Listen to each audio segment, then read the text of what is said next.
berupa buku, film, dan ilustrasi. Untuk yang sekarang yang akan kita bahas adalah tentang menanggapi ilustrasi di dalam sebuah buku teks fiksi.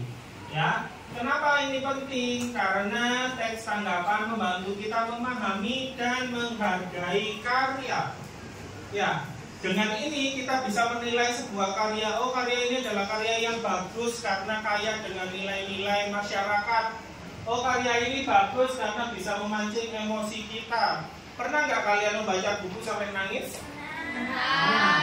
Nah, pernah baca buku sampai ketawa-ketawa? Tapi pernah juga kan membaca buku yang membosankan ya? Baru 3 lembar, 4 lembar sudah kamu taruh. Apa ceritanya ini gitu kan?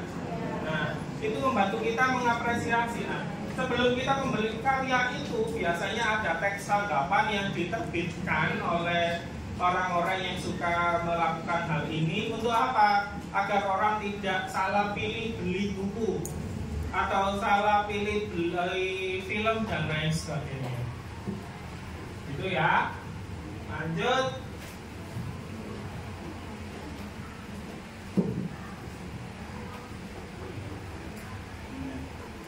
Ini adalah peran ilustrasi dalam buku fiksinya. Yang pertama adalah memperkuat cerita.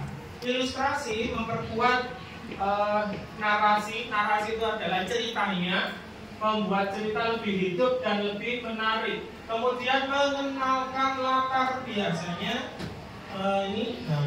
mengenalkan karakter dan perhatian. Juga latar dari tempatnya juga bisa dikenalkan melalui ilustrasi. Ilustrasi visual dapat memvisualisasikan karakter. Tahu nggak artinya memvisualisasi? Jadi daripada kamu membayangkan, sudah ada visualnya. Umpamanya kalau kita ngomong tentang seekor kucing oranye, kita kan image-nya masih beda-beda. Ada yang oranye gemuk, ada yang oranye kurus, ada yang barbar dan lain sebagainya. Ketika diilustrasikan, maka image yang ada di kepala kalian akan sama. Ya. Lanjut, untuk menarik perhatian pembaca, terutama anak-anak dan hal-hal yang terlibat di dalam ceritanya tersebut. Ilustrasi sebagai penyampai emosi dan perasaan. Nah, ekspresi wajah tokoh menggambarkan emosi seperti bahagia dan sedih. Di Hitam kemarin kan ekspresinya dia sedih ya? Ya. Lalu bahasa tubuh tokoh menunjukkan perasaan seperti gugup atau percaya diri. Yang Hitam hanya kelihatan punggungnya, itu kelihatan dia sedih ya. Kelihatan dari postur tubuh.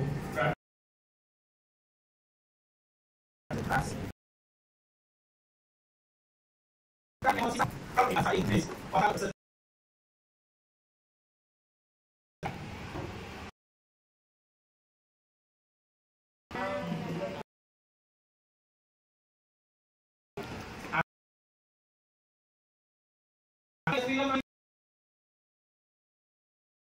Inside Out.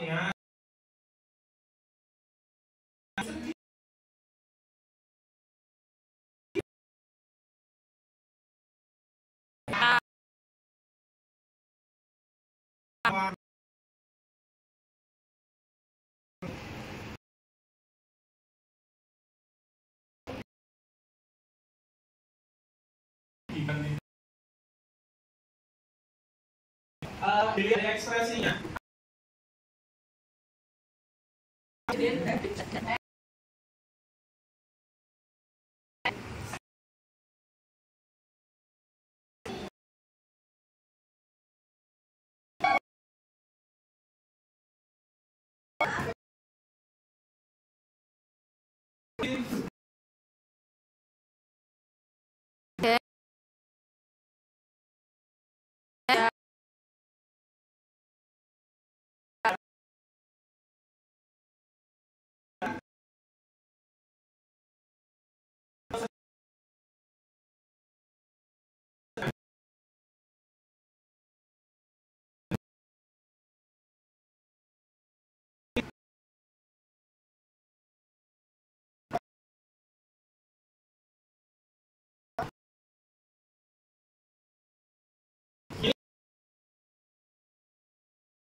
Analisis memerlukan observasi detail, interpretasi makna tersembunyi, evaluasi efektivitas ilustrasi pada gambar untuk menyampaikan pesan. Jadi harus memuat 3 tadi. Yang pertama deskripsi. Deskripsikan dulu gambarnya, kemudian interpretasinya apa, maksud yang tersembunyi dari gambar itu apa. Pada gambar yang tadi sudut gambarnya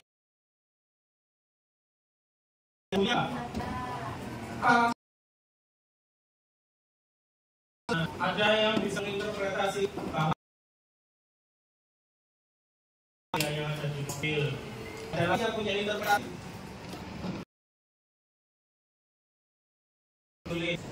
Ada fun fact ya, apa gitu ya, fakta. Interpretasi itu biasanya berbeda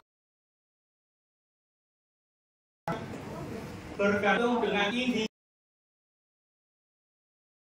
itu menjalani kehidupannya sosialnya. Kalau di mobil kemudian si adik susah interpretasikan bahwa kehidupan yang jauh berbeda.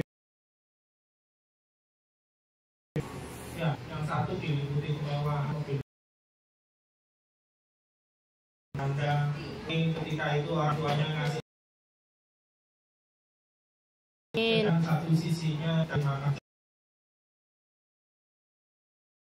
Ini kedua.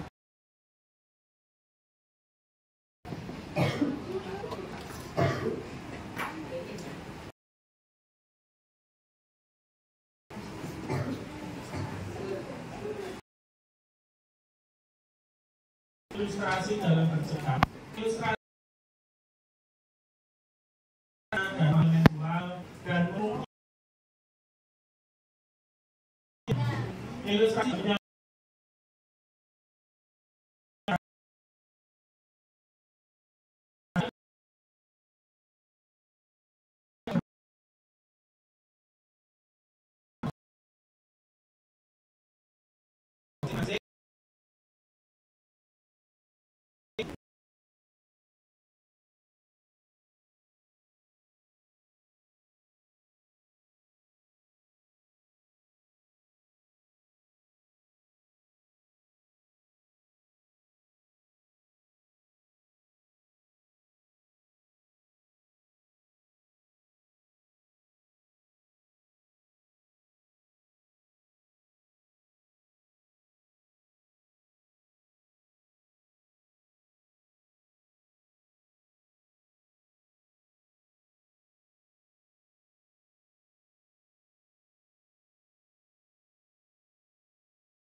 Indonesia menjulang setinggi 39,76 meter dari permukaan laut. Gunung Semeru merupakan titik tertinggi di Pulau Jawa dan juga merupakan salah satu gunung berapi tertinggi ketiga di Indonesia setelah Gunung Kerinci dan Gunung Rinjani. Keberadaan gunung ini bukan hanya menambah keindahan alam Pulau Jawa, tetapi juga menyimpan banyak kisah, mitos, dan keajaiban yang telah memikat banyak hati dan pikiran sepanjang sejarah. Kisah mengenai asal-usul Gunung Semeru bersumber dari mitologi dan kepercayaan kuno yang melibatkan dewa-dewa dan kekuatan alam. Dalam tradisi Hindu dan mitologi Jawa kuno, ada sebuah cerita megah tentang bagaimana gunung ini muncul dan menempati tempatnya di Pulau Jawa.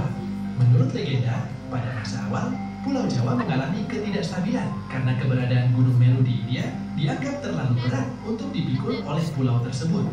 Pulau Jawa, dalam pandangan kuno, digambarkan seperti sebuah kapal yang terombang-ambing di tengah lautan luas akibat gelombang yang ganas. Untuk menstabilkan pulau ini dan mengembalikan keseimbangannya, para dewa memutuskan untuk memindahkan Gunung Meru dari India ke Pulau Jawa. Dalam mitos ini, Dewa Wisnu menjelma sebagai kura-kura raksasa, sementara Dewa Brahma menjelma sebagai ular panjang.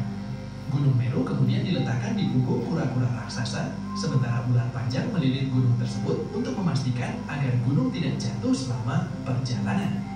Saat tiba di Pulau Jawa, gunung tersebut diletakkan di bagian barat pulau. Namun, posisi ini menyebabkan bagian timur pulau terangkat, menciptakan ketidakseimbangan yang signifikan. Untuk mengatasi masalah ini, gunung tersebut dipindahkan lebih jauh ke arah timur. Selama proses pemindahan, beberapa bagian Gunung Meru tercecer dan membentuk deretan pegunungan yang membentang dari barat ke timur. Bagian barat yang tercecer dikatakan membentuk Gunung Penanggungan. Sedangkan bagian utama gunung yang diletakkan di bagian timur dikenal sebagai Gunung Semeru. Gunung Semeru kemudian dianggap sebagai tempat bersemayam Dewa Siwa, yang dalam teks-teks India dikenal sebagai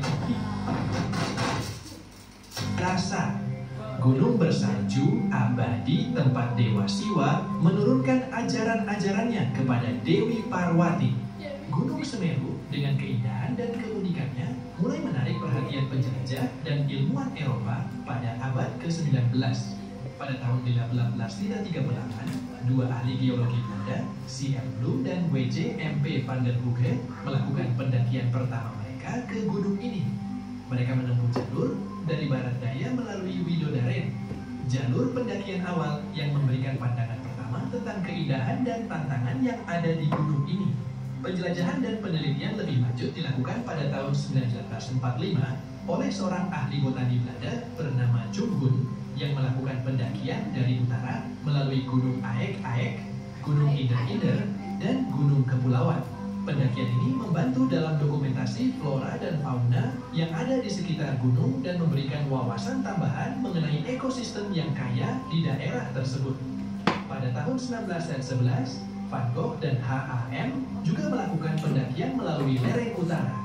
Setelah itu, jalur pendakian utama yang umum digunakan hingga saat ini adalah jalur utara yang melewati Ranupani dan Ranukumbolo. Gunung Semeru terus menjadi tujuan utama bagi pendaki dan ilmuwan yang ingin mengeksplorasi keindahan dan kekuatan alamnya. Namun, selain keindahannya, gunung ini juga dikenal dengan aktivitas vulkanik yang dramatis dan berpotensi berbahaya. Gunung Semeru adalah salah satu gunung berapi paling aktif di Indonesia, dengan aktivitas vulkanik yang sering terjadi. Aktivitas ini tidak hanya mengubah lanskap di sekitar gunung, tetapi juga mempengaruhi kehidupan masyarakat yang tinggal di daerah tersebut. Pada tahun 1997, gunung ini mengalami 2.990 letusan yang mengeluarkan asap putih, kelabu, hingga hitam dengan ketinggian letusan mencapai 300 hingga 800 meter. Letusan ini juga mengeluarkan material seperti abu, pasir, kerikil, dan batu panas yang bisa berbahaya bagi pendaki yang terlalu dekat dengan kawah. Salah satu peristiwa letusan yang signifikan terjadi pada tahun 1994 ketika lahar panas mengalir dari lereng selatan Gunung Semeru dan menyebabkan beberapa korban jiwa. Meskipun fenomena ini memberikan pemandangan yang menakjubkan seperti sungai panas yang berkelok-kelok menuju laut, bahaya tetap ada. Salah satu korban terkenal dari letusan ini adalah Soe Hoki, seorang aktivis dan mahasiswa Fakultas Sastra Universitas Indonesia yang meninggal pada tahun 1999 akibat menghirup asap beracun bersama rekannya Idan dan Fantari Lubis. Selain itu, suhu di puncak Mahameru berkisar antara 4 hingga 10 derajat Celcius dan pada musim kemarau suhu dapat mencapai -0 derajat Celcius. Kristal es sering terlihat di puncak gunung dan cuaca sering kali berkabut, terutama pada siang sore dan malam hari. Angin bertiup kencang pada bulan Desember hingga Januari, seringkali disertai dengan badai yang menambah tantangan bagi pendaki. Pendakian ke Gunung Semeru memerlukan persiapan yang matang dan pemahaman tentang kondisi cuaca dan aktivitas vulkanik. Pendaki harus mematuhi aturan dan panduan yang ditetapkan untuk melindungi diri mereka sendiri dan lingkungan sekitar. Gunung Semeru tidak hanya dikenal karena keindahan dan bahaya alamnya, tetapi juga karena berbagai misteri dan kepercayaan yang mengelilinginya. Salah satu misteri terkenal adalah Arkopodo atau Arkapada, sepasang arca yang dipercaya memiliki kekuatan gaib dan hanya bisa dilihat oleh orang-orang tertentu yang memiliki ilmu tinggi dalam alam gaib. Arkopodo pertama kali ditemukan oleh Norman Edwin dan Herman Olanta pada tahun 1944. Meskipun ada laporan bahwa arca ini hilang, tim ekspedisi cincin api Kompas pada tahun 2011 berhasil menemukan bahwa arca tersebut tetap berada di tempatnya. Menurut Profesor Sukmono, Arkopodo adalah perwujudan dari Dewa Kala dan Anu Kala yang menjaga gerbang Gapura Candi. Keberadaan Arkopodo ini terkait erat dengan Gunung Semeru sebagai gunung suci bagi umat Hindu. Beberapa arkeolog seperti Dwi Cahyono dari Universitas Negeri Malang mengaitkan Arkopodo dengan peninggalan kerajaan Majapahit. Salah satu arca kemungkinan adalah sosok Bima dari Pandawa yang bertugas menghalau bencana dari puncak gunung. Selain itu, dalam kepercayaan masyarakat Bali dan Jawa, Gunung Semeru dipercaya sebagai tempat bersemayamnya para dewa dan merupakan penghubung antara bumi dan khayangan. Sebagai bentuk penghormatan, umat Hindu Bali dan Tengger membangun Pura Mandaragiri Semeru Agung di kaki gunung. Upacara sesaji kepada dewa-dewa di Gunung Semeru dilakukan setiap 8 hingga 12 tahun sekali. Hanya ketika ada seseorang yang menerima suara gaib dari dewa.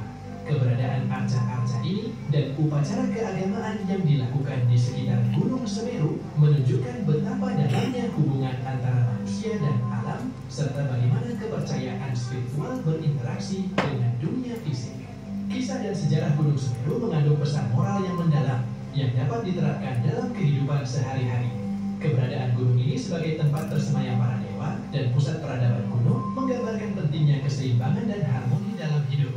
Dalam legenda, di mana para dewa berusaha menyeimbangkan Pulau Jawa dengan memindahkan Gunung Meru, kita sebagai manusia juga perlu menjaga keseimbangan dalam hidup kita sendiri. Keseimbangan ini mencakup hubungan antara manusia dan alam, antara keinginan dan tanggung jawab, serta antara tindakan dan akibat. Dalam kehidupan sehari-hari, menjaga keseimbangan adalah kunci untuk mencapai harmoni dan kebahagiaan. Gunung Semeru juga mengajarkan kita tentang kekuatan dan kehati-hatian. Aktivitas vulkanik yang terjadi di gunung ini menunjukkan betapa besar kekuatan alam dan pentingnya untuk menghormati serta mematuhi aturan yang ada untuk melindungi diri kita sendiri dan lingkungan sekitar. Pendakian ke gunung ini memerlukan persiapan yang matang dan penghormatan terhadap alam, serta sikap penuh kesadaran akan bahaya dan keindahan yang ada. Semeru juga mengingatkan kita akan kekuatan spiritual dan kekayaan budaya yang dimiliki oleh masyarakat sekitar. Dengan memahami dan menghormati kepercayaan serta upacara yang dilakukan di sekitar gunung, kita bisa lebih menghargai nilai-nilai budaya dan spiritual yang ada. Gunung Semeru adalah lebih dari sekadar gunung berapi yang menjulang tinggi di Pulau Jawa. Ia adalah simbol dari keajaiban alam, kekuatan spiritual, dan warisan budaya yang mendalam. Setiap aspek dari gunung ini, mulai dari mitos kuno hingga aktivitas vulkanik dan kepercayaan lokal, memberikan pelajaran berharga tentang bagaimana kita seharusnya hidup dengan penuh kesadaran, rasa hormat, dan keharmonisan. Mengunjungi atau mempelajari Gunung Semeru bukan hanya tentang menikmati keindahan alam, tetapi juga tentang memahami dan menghargai perjalanan panjang yang membentuknya. Gunung Semeru mengajarkan kita tentang pentingnya keseimbangan, kekuatan, dan spiritualitas, serta bagaimana kita dapat mengintegrasikan pelajaran ini dalam kehidupan kita sehari-hari dengan melanjutkan untuk menjaga sikap hormat terhadap alam dan budaya serta mematuhi aturan yang ada. Kita dapat memastikan bahwa keajaiban Gunung Semeru akan terus mempesona dan memberikan inspirasi bagi generasi-generasi mendatang. Terima kasih telah menonton kisah Nusantara kali ini di channel Legenda Populer. Dari video ini kita bisa mempelajari apa aja ini? Gunung Semeru. Tentang legenda Gunung Semeru. Gunung Semeru. Ternyata Gunung Semeru itu diambil dari mana? India.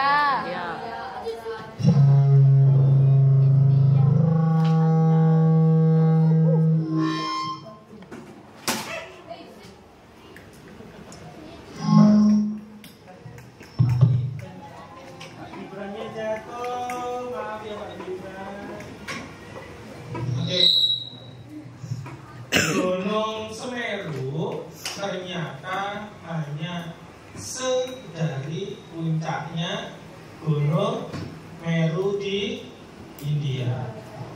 Di situ ilustrasinya bagus nggak?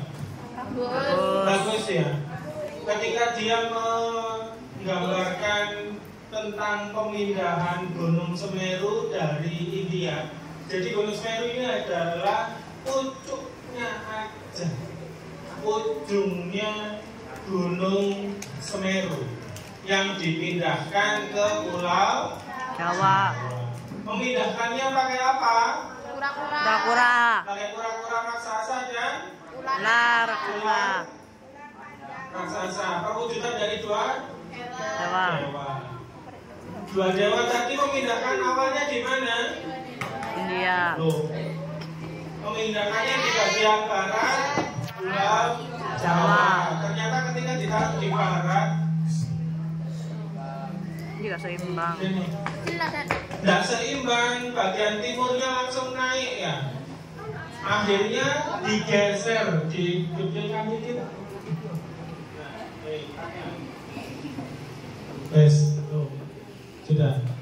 Nah, digeser, akhirnya sampailah dia posisinya berada di antara di Jawa Timur kan, di antara Malang, Probolinggo, Lumajang dan Pasuruan.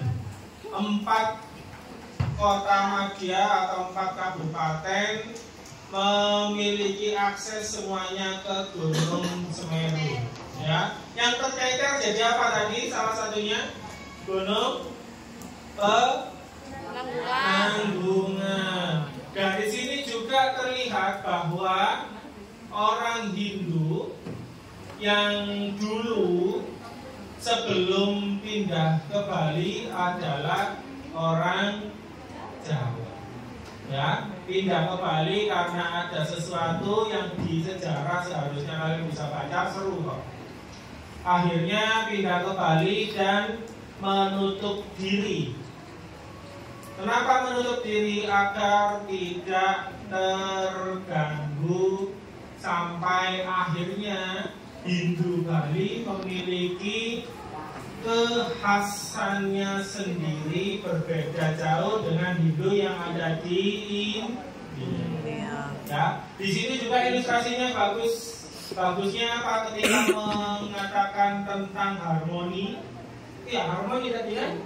Harmoni alam bukan hanya tentang alam saja, antara manusia dan alam, juga manusia dengan makhluk dari alam yang lain. Ya, tadi digambarkan dengan banyak simbol-simbol ya. Bagus nggak tadi? Bagus. Dari ilustrasi-ilustrasi tadi kita juga akhirnya kamu sudah bisa menginterpretasikan. Ketika menyatakan bahwa Gunung Semeru berbahaya, meskipun indah, digambarkan dengan banyaknya sungai-sungai lava ya, yang merah-merah lava. Nah, sekarang silakan kalian dengan anggota kelompoknya yang kemarin. Yang kemarin kan kelompok besar kan ya? Berapa? 2 orang.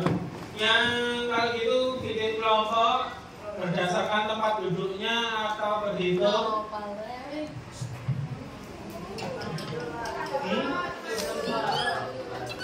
Tempat duduk yang pakai nanggung. Yang situ cuma 2 orang. Pak Ferry menyiapkan berapa gambar ini ya?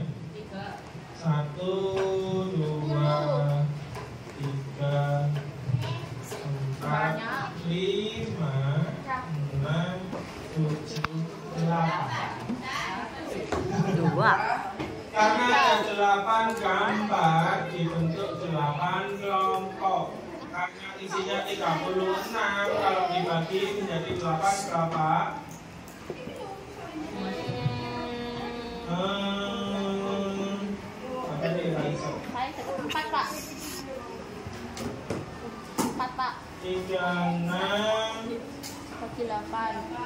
Bagi 8. bagi 8.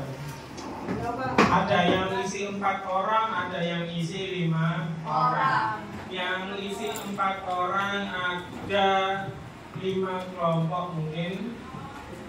Lalu yang 3 isinya 15. Ya, 55 kan? 55 jadinya 15 kan? Ya, berhitung aja ya. Jadi 8 ya. Nanti otomatis. Kalau nggak mau berhitung berarti Pak Ferry beri waktu dalam hitungan 10 sudah membentuk kelompok. 1.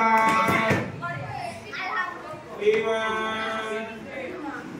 6.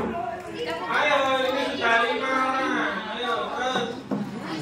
7. Ini berapa tuh? 8. Ini sudah 4 nih, tidak apa-apa. Itu cowok-cowok 4. Ini 5.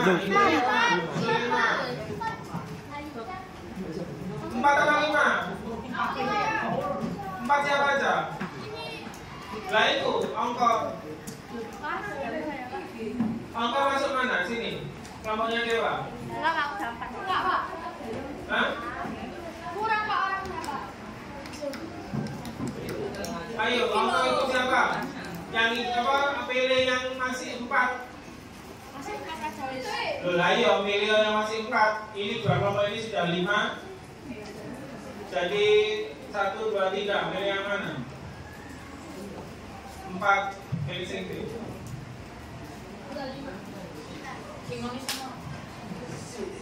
Ayo cepetan. Gimana aja, Pak? Hah? Gimana aja kelompoknya? Kelompoknya Aisyah, kelompoknya Dewa, kelompoknya Langit. Dewa Joyce. Iya kan Angel. Kayak Langit itu namamu kan? Sama kelompoknya Adit. Ayo 1, 2, 3. Wih, kelompoknya Dewa. Oke ya. Sekarang Pak Ferry bagikan gambar, masing-masing kelompok berbeda gambar. Buatlah peta konsepnya tentang yang pertama tadi yang sudah Pak Ferry terangkan, yaitu dari komposisi warna, lalu dari ekspresi, dari posisi, dan dari gestur si tokoh yang ada di gambar. Lalu dari komposisi warna, ya, kalian deskripsikan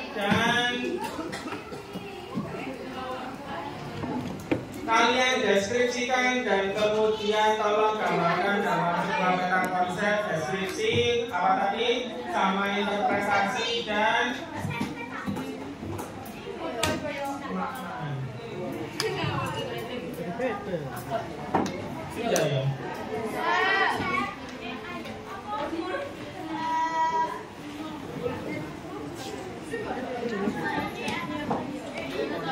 Ternyata masih sisa 2 berarti. Oke, silakan dikerjakan di kertas itu. Kalian beri identitas di bagian belakangnya dan kalian mulai untuk menganalisis isinya. Yang dianalisis apa? Identitasnya semua anggota. Iya, di bagian belakang.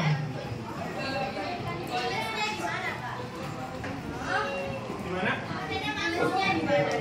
Di bagian kanan kirinya. Tulisnya di bagian kanan kirinya gambar. Dan anggota di belakang. Untuk yang pertama dianalisis adalah Ekspresi.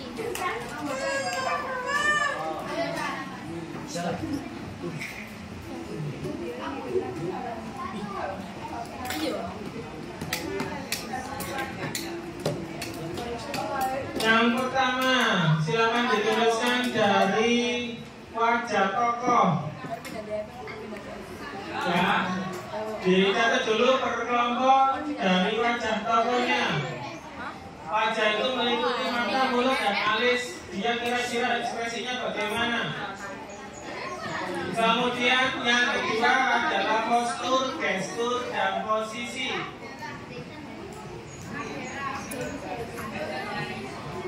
Postur, gestur, dan posisinya. Lalu yang berikutnya dari warnanya, palet warna. Dan yang berikutnya dari fokus tata letak sudut pandang dan fokus. Ini dibuat seperti ini boleh atau dibuat sebagai peta konsep, terserah kalian mau membuatnya seperti ini, dideskripsikan lalu diinterpretasikan dan dievaluasi, atau kalian buat sebuah bagan atau peta konsep. Kalau peta konsep lebih gampang sebenarnya, tinggal kasih garis-garisnya aja. Gambarnya kan ada tempat untuk menulis kan di kanan kirinya.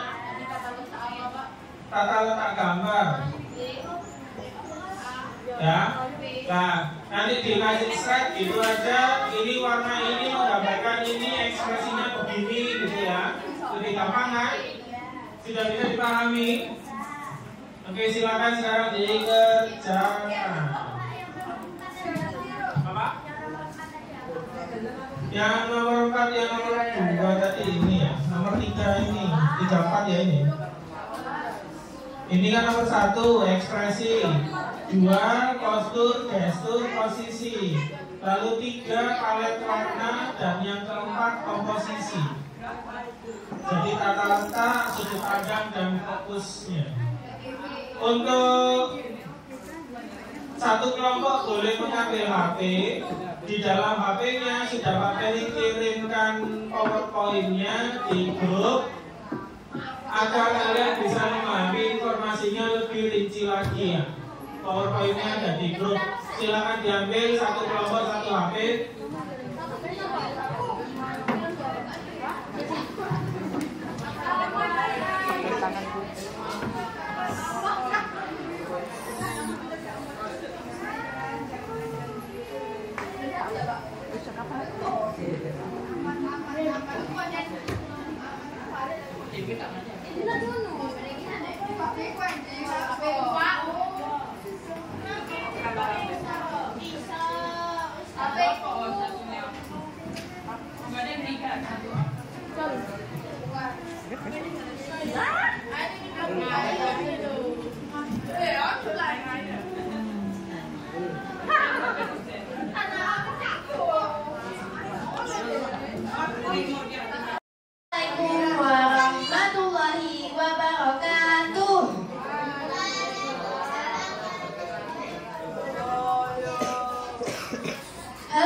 Mempresentasikan hasil kerja kami tentang menggambarkan suatu keadaan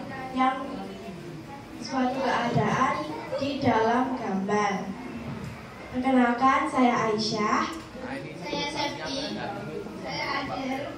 Saya Safa. Akan ada empat poin yang akan dijelaskan oleh teman-teman saya.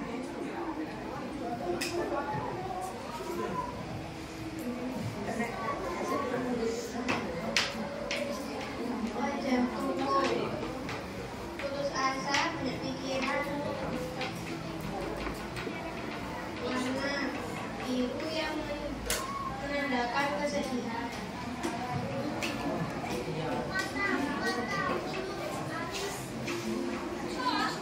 3, postur, gestur, dan posisi. Posturnya bungkuk dan lesu. Gestur akan memegang kepala